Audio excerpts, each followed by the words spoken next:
안녕하십니까. 기업 분석팀에서 인터넷 게임을 담당하고 있는 이창현입니다. 이번 시간에는 여러분들 매일 제일 많이 사용하시는 카카오톡을 서비스하고 있는 카카오에 대해서 말씀을 드리도록 하겠습니다. 어제 2분기 실적이 나왔는데요. 실적은 사실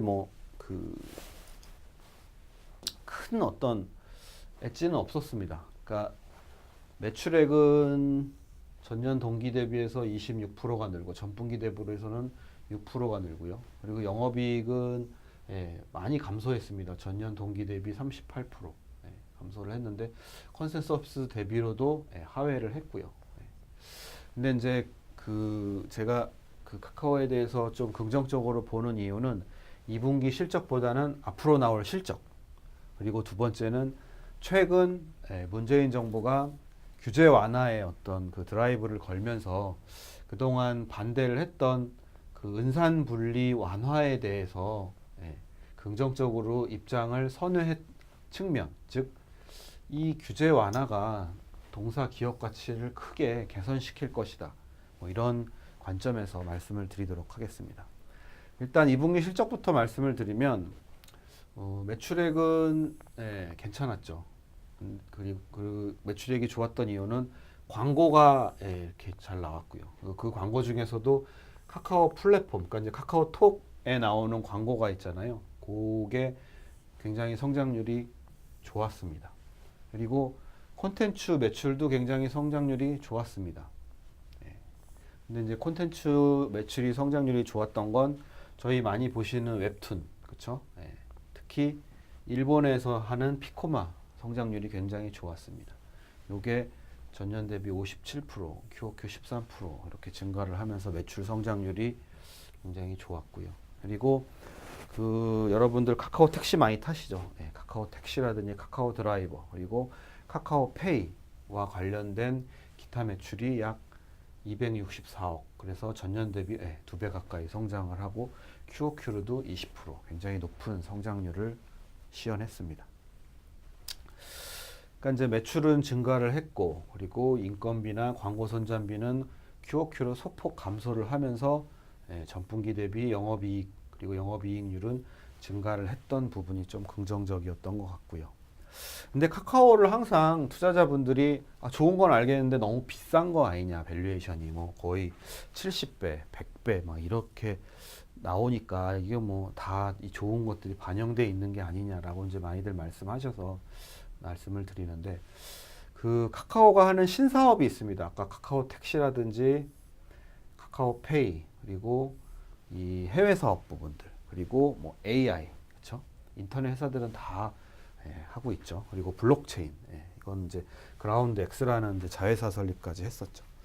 요 신사업 부분에 대한 그 적자를 제외하고 나면 실제로 2분기 영업이익은 276억이 아니라 811억입니다. 이걸 잘 생각을 하셔야 됩니다. 과연 미래를 위해서 투자하는 것까지 다 포함해서 밸류에이션을 했는데 비싸다고 투자를 안 하는 게 맞느냐? 저는 솔직히 이 본업이 잘 돈을 벌고 있고, 이 본업을 통해서 적자를 메꿔 가면서 계속 미래를 향해 달려가는 회사가 밸류에이션이 좀 높아도 기업 가치가 커질 가능성은 더 높지 않을까 이렇게 보고 있습니다.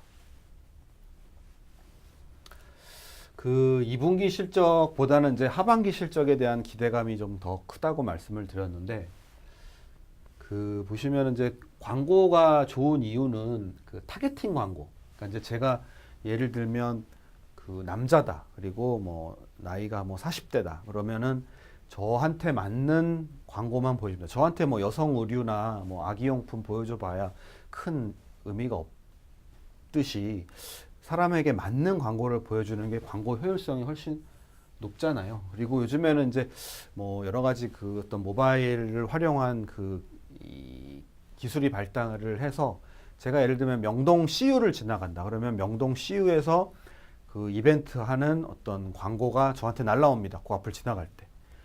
아니면 제가 광화문에 있는 맥도날드를 지나가는데 맥도날드 이렇게 할인 쿠폰이 발행된다 그러면 제가 그 앞에 지나갈 때 저한테 발생합니다. 그러니까 이제 지역까지 지나가는 지역까지 포함을 해서 타겟팅을 하게 됩니다. 대단한 기술이죠. 그래서 이게 이제 효과가 좋으니까 이제 단가가 최근에 그 적용을 작년 11월부터 했는데 단가가 40%가 50%가 상승을 했습니다. 이거는 이제 뭐 하반기 광고 매출 상승에 반영이 많이 되겠죠.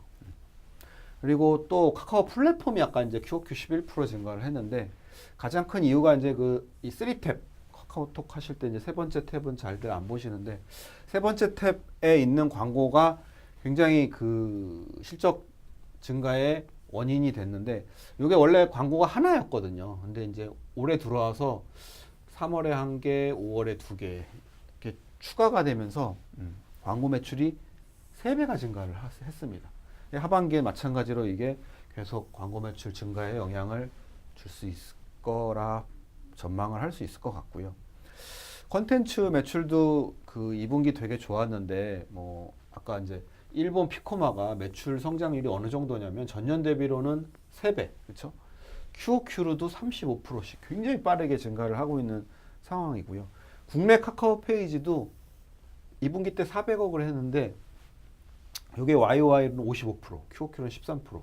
굉장히 좀 추세적으로 그 성장하고 있다 이렇게 보시는 게 맞는 것 같습니다.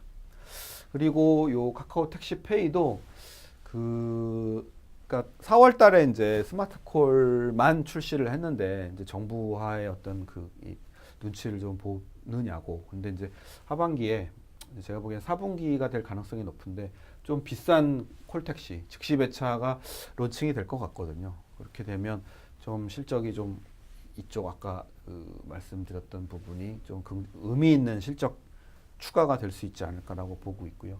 결제도 뭐 중소상공인이나 카드를 통한 결제는 수수료율이 별로 높지 않은데 저희 왜 계좌, 그러니까 저희 은행 계좌를 넣어놓고 거기서 이제 체크카드처럼 빠져나가는 카카오 머니 결제 바코드나 이제 QR로 하는 그 부분은 수익성이 굉장히 높거든요. 그래서 그 부분이 지금 잘 되고 있어서 그리고 정부에서도 이쪽을 많이 좀 육성하려고 지원하려고 성장시키려고 하는 상황이기 때문에 이쪽 부분에 대한 매출도 하반기에 좀 기대해 볼 만하다 이렇게 볼 수 있을 것 같습니다.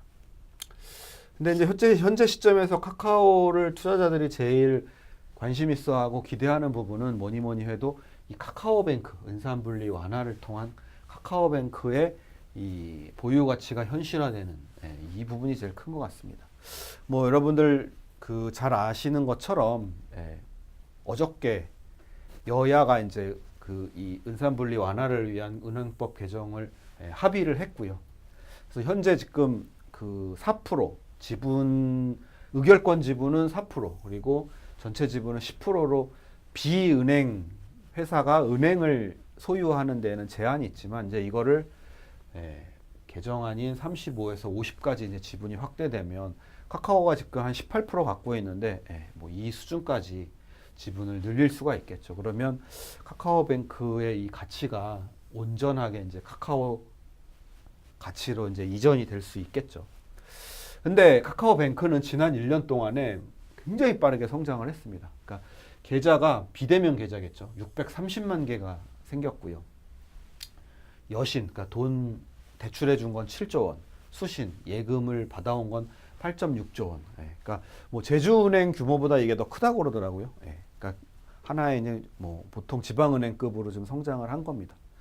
영업 손실도 이렇게 이제 뭐 여수신 금액이 커지다 보니까 작년 3분기 때 480억 분기 손실 났던 게 지금 올해 1분기에 53억으로 확 줄었거든요. 뭐 이 정도 추세라면 연내에 흑자 전환을 할 수 있지 않을까 이렇게 보고 있습니다.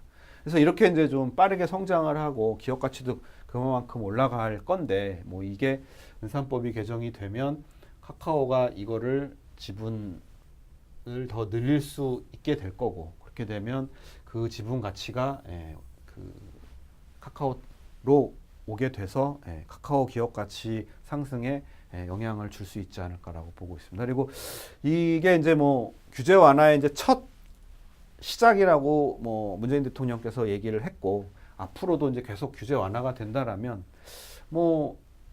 이거 이외에 이제 카카오의 빅데이터를 활용한 이제 신용 평가 모델도 할 수 있을 거고 그리고 요게 이제 개인 신용정보 보호 때문에 잘 안 되는 부분들이 많거든요. 그리고 신용카드 사업 부분도 진출을 할 거고요. 주택담보대출도 하고, 그리고 이 중소상공인들한테 그 B2C 금융도 해줄 수 있는, 그래서 카카오뱅크 성장이 더욱더 빨라질 수 있지 않을까, 뭐 그렇게 기대를 할 수 있을 것 같습니다.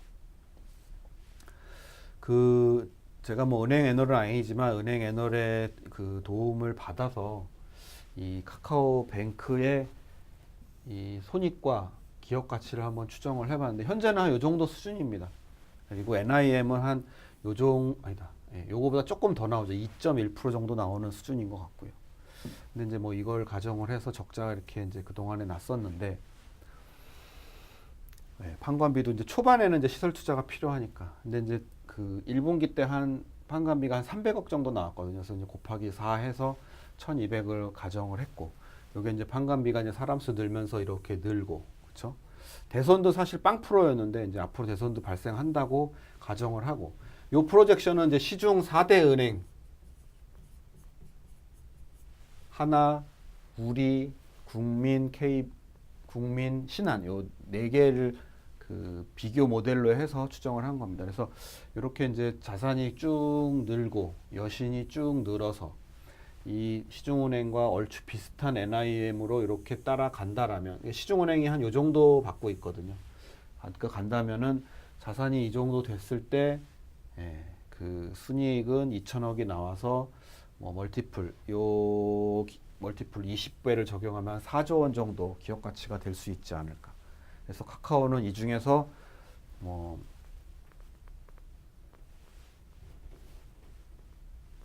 40%를 적용을 해서 1조 6천억 정도의 그 기업 가치를 받을 수 있지 않을까. 뭐 그렇게 조심스럽게 예측을 해볼 수 있을 것 같습니다.